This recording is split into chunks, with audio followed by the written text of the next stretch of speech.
as we move through the processes, the components of servant leadership, I guess I'm finding this one of the most tested to try to get the meaning over, and it's the concept of healing, and I'm seeing it very much as a spiritual relationship healing, the sort of healing that allows all involved in it to progress, to move forward from a place where they are to a better place, and maybe acknowledging some of the wounds of some of the difficulties of the past, and working together intentionally to make things better. So let's take a look, and we'll see what we've got as we move to the final slide. So thank you. Right, so as we take a look at this, let's take a look at what's actually happening in bullet one, shall we?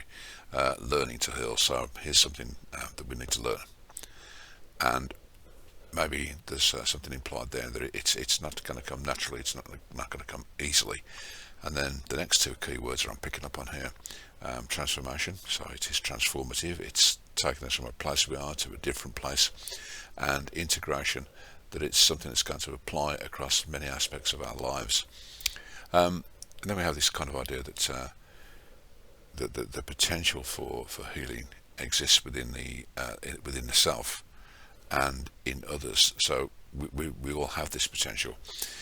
Maybe it remains undiscovered, or it's been buried for a variety of reasons.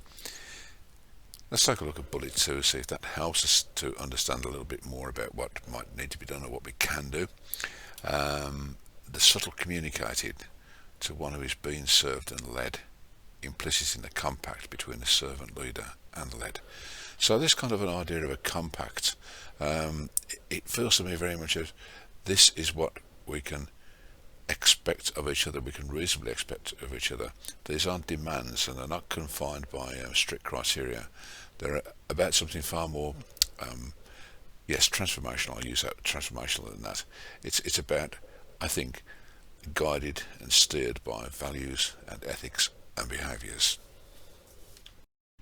So yeah, I've struggled with it. I've struggled to find the words to articulate what should be happening to the servant leader as a healer, and it seems to be almost one of those things you know when it's not happening.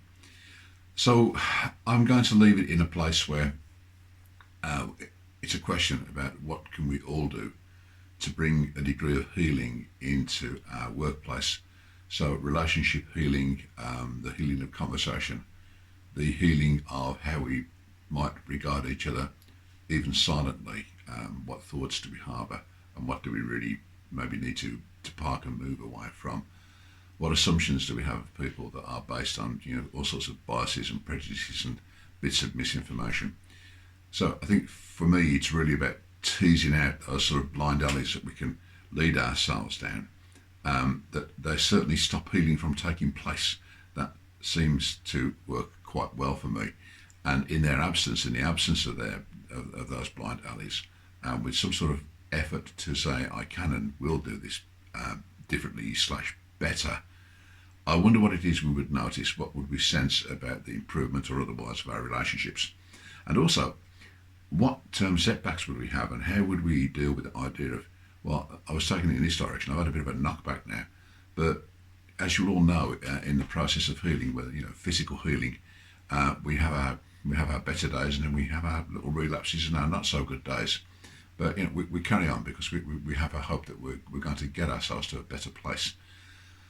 So thank you for sticking with that, sticking with me through that one. I mean, you probably gathered it's been quite a tough one to work through. So I hope you've taken something away from it, and it will give you food for thought about how that approach might enable you in your role, be it a working role, a family role, a community role. Right?